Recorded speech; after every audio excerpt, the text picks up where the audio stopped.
Good morning, guys. Today we're going to be looking at a non-fiction text, normally the ones that appear in your language paper too, and we're going to look for particularly persuasive devices and how writers use persuasive devices to make their articles and the topics that they're speaking about much more compelling and convincing.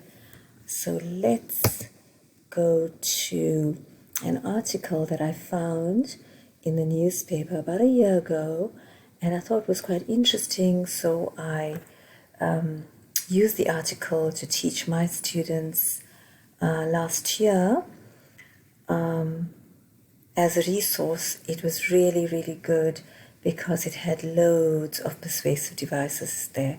So this was a picture from the actual article, and the title of the article was "How Healthy is Your Daily Latte?" So let's have a look at how they get the article. Right, there we go. I'm going to read it, and then let's see if you can spot the devices as I read the article. How healthy is your daily latte? Is yours a tall Sawyer double shot? Or maybe you prefer a short flat white with almond, a grande skinny, coconut and rice, or even oat? We're of course talking about the oat milk latte, a drink which, for a nation of supposed tea lovers, has never been more in demand. According to research, Britons slurp down 930 million lattes every year. That's more than 2.5 million cups a day. But, like many tasty treats, the secret behind this taste sensation lies in one toxic ingredient: sugar.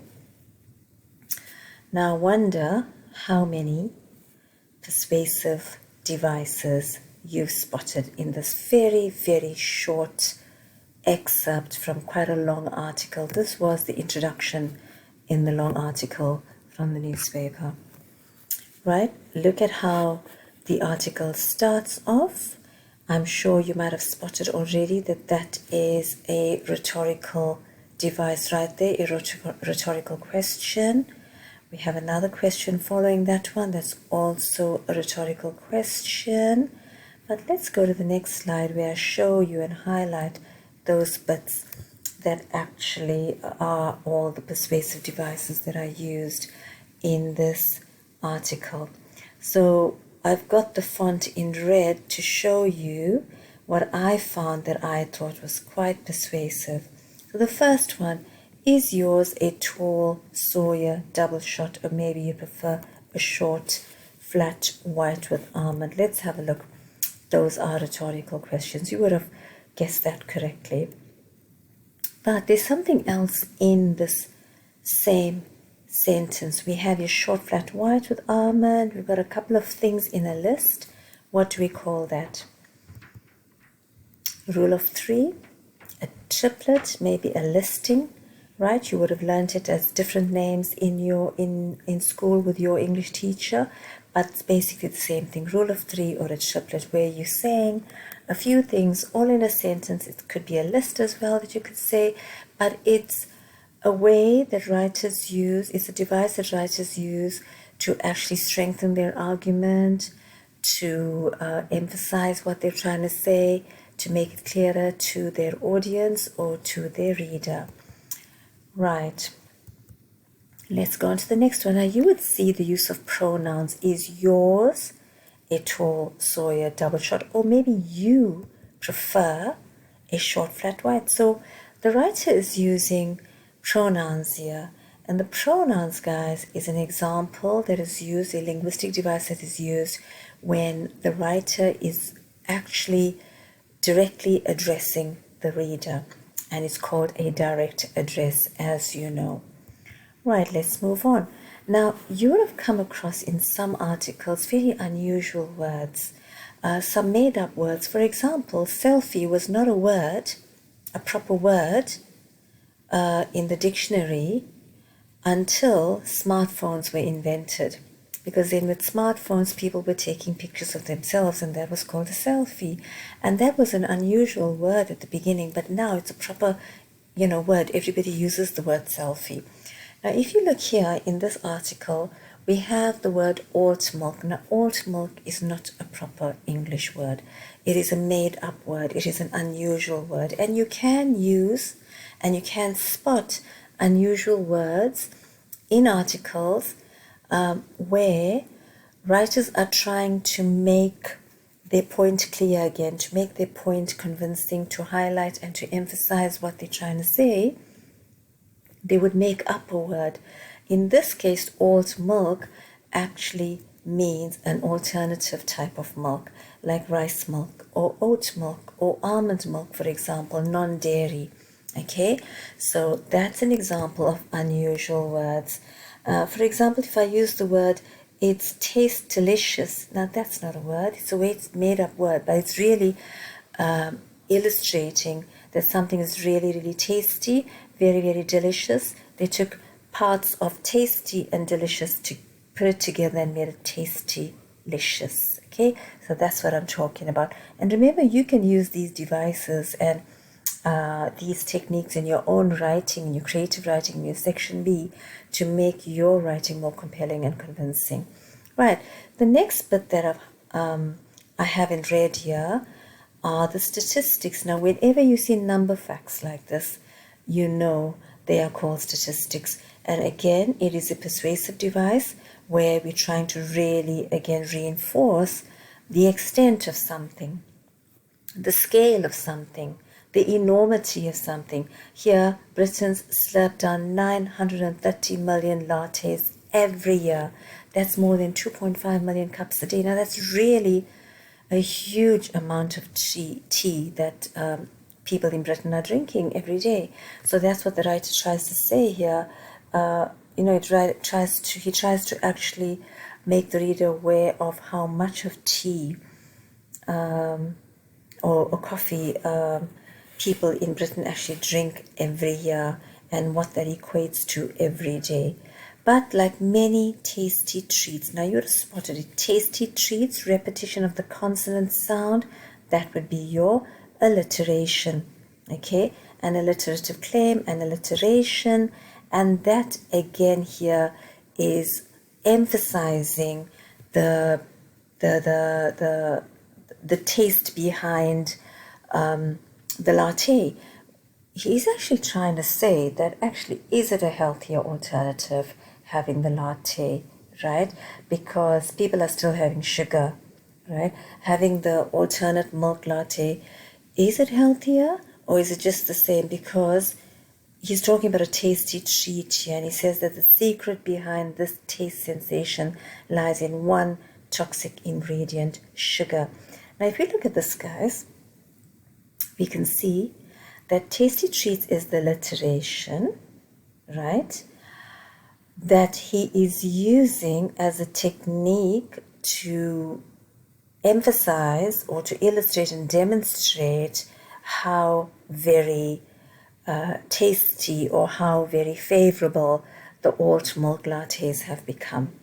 Okay, but he's saying that the secret behind this taste sensation, if you listen very carefully, the secret behind this taste sensation, there's a repetition of the S sound there.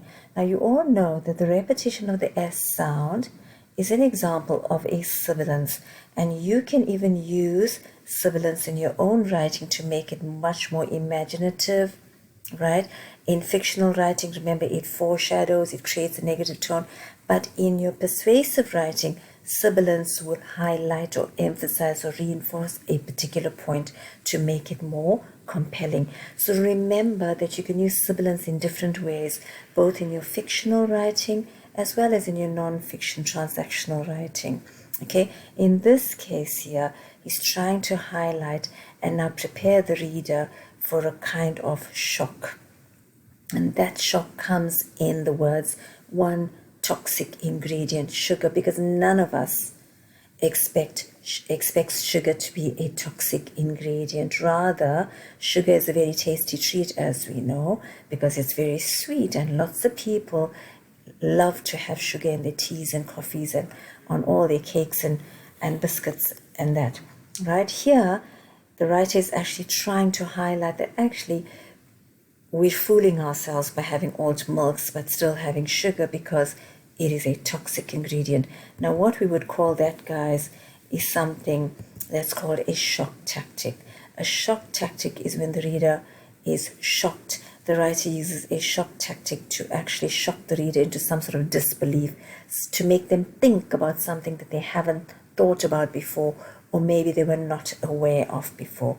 So guys, as you can see, very short extract. This is the beginning of an article, and there's there's about 8 different persuasive devices here. Now let's go on to the next one. Another short speech. It's not an article, it is a speech. And in this speech, we have the President of South Africa addressing the nation after, during the lockdown period about 2 weeks ago. And that's in April I'm talking about. Right, so I'm going to read this to you, and then you can actually see if you can spot the persuasive devices again. My dear South Africans, it has been exactly 7 weeks since the first case of the coronavirus was confirmed in our country. Since then, all our lives have changed in fundamental ways. As a nation, we have been forced to take aggressive action against an invisible enemy that threatened our lives and the lives of our loved ones. We have been forced to adapt to a new way of living in a short space of time as we enter the 5th week of an unprecedented nationwide lockdown. And as we look to the future, we should remember why we are here. The novel coronavirus, which was identified in the Chinese city of Wuhan in December last year, has spread rapidly across the world. To date, over 2.6 million confirmed cases have been reported worldwide. Now, as you can see, guys, this speech has got is obviously addressing a very serious issue that has gripped the world. In the speech, we can already see from the tone of the speech that it is a very sincere, very sincere speech. The tone is serious. It is very solemn, and we can see that he really is, through his speech, appealing to the nation and reminding them of the seriousness of the virus. So guys, I have the extract here, but what I've done is I've color-coded the bits of text that I thought was quite compelling and convincing, and has quite a few examples of persuasive language. So let's have a look at the bits in blue where he speaks to, where the president addresses the nation and he says, "My dear fellow South Africans." He talks about the confirmation of the virus in our country, and our lives have been changed in fundamental ways. And as a nation, we have been forced. So you can see that he uses pronouns, okay? Those are examples of pronouns. The pronouns are used when you address your audience or your reader directly, and you would know it as being direct address. And normally when we use direct address, we are using pronouns to make a direct appeal or a direct address to the reader or to the audience. In this case, when the president uses these words, these pronouns, we can see that he's making a very serious and sincere appeal to the South African citizens, And by using words like our lives, it's our country, my dear fellow South Africans, he's showing a sense of solidarity with the people. He's showing a sense of oneness, a sense of belonging, a sense of unity, that everyone is in this together. And that's what makes it really compelling, very sincere, very convincing, and of course, it is very persuasive as well. There's a sense of inclusivity. Now, the text in green, guys, are your examples of emotive and very emotive language. We call this pathos as well. So your emotive language is made up of your emotive verbs, your emotive adjectives. You might have sensory adjectives that are quite emotive, your strong and powerful language that really makes the argument compelling. So let's have a look here. What does he say that's quite compelling and that demonstrates pathos and emotive language as well? So in the very first paragraphs, he says, since then, all our lives have changed in fundamental ways. Now, fundamental is quite an emotive verb, emotive adjective. It's describing how big changes people have had to make in their lives, how important these changes are, and how very necessary and essential they are in making sure that things are done differently, so that, you know, it is supportive of you know, trying to curb the virus. So that is an example in the first paragraph. If we look at the second paragraph, we have words such as emotive verbs like forced, aggressive action, invisible energy, threatened. Now, as you can see, these words are strong, powerful verbs and adjectives, and these have an emotive effect because the president tries to show the people how very serious this virus is and how very infectious it is, as well as how the people should take it really, really seriously because it is a big danger, as suggested in the word threatened, as suggested that they have been forced, suggesting that this is not something they like to do, but it's an absolute necessity that they change their ways now and change, you know, how we live and how we work, simply because it needs to be done to try and avert the danger, the infection and death, of course. Right now, I want you to have a look at the words that's highlighted in yellow. Aggressive action against. He says, as a nation, we have been forced to take aggressive action against an invisible enemy, right?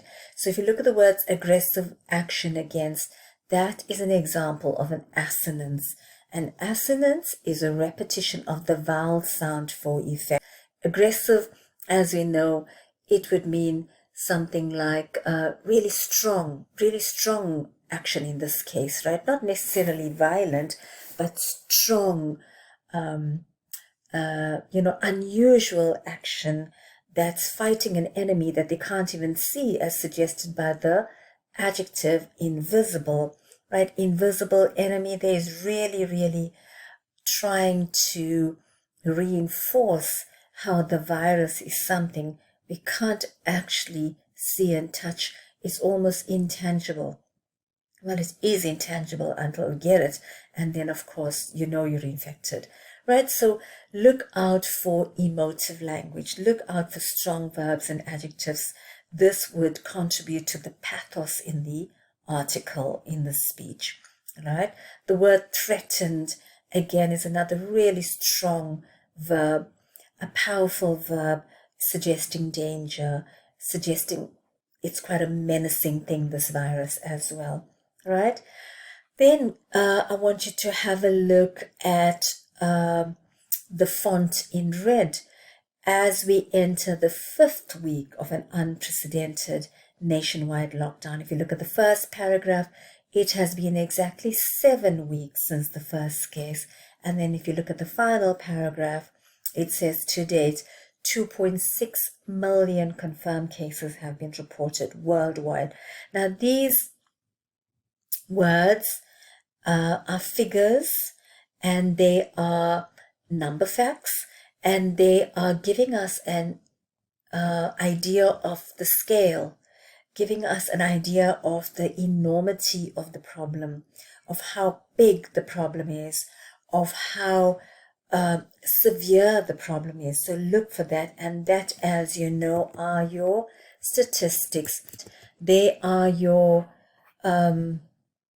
figures that give us an idea of the severity and the growing seriousness of the pandemic. Okay, then I want you to have a look at the metaphors that we're using. For example, when he says invisible enemy, it's very clear that it's almost as if the virus is an assailant. The virus is a sniper, right? It's equated to the hostility of an enemy, of someone who is your worst nightmare, for example, right?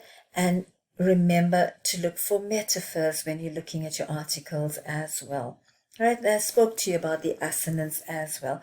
So guys, this is what we're looking for when you are analyzing an extract from your paper too, which might be persuasive as well.